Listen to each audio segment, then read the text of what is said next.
Hi అండి. Summer వచ్చిందంటే మామిడికాయల season వచ్చినట్లే కదా! అలాగే పనసపండు కూడా ఈ సీజన్‌లో ఎక్కువగా దొరుకుతూ ఉంటది. అందరికీ చాలా ఇష్టం కదా పనసపండు అంటే.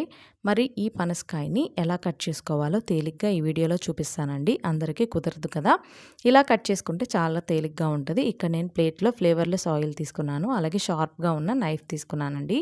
ఈ ఆయిల్‌ని ఈ నైఫ్‌కి ఇలాగ బాగా పట్టించి ఇలాగా పనసపండుని నిలువుగా కట్ చేసుకోవాలండి. అడ్డంగా అయినా కట్ చేసుకోవచ్చు కానీ ఇలా అయితే చాలా సులువుగా ఉంటుంది.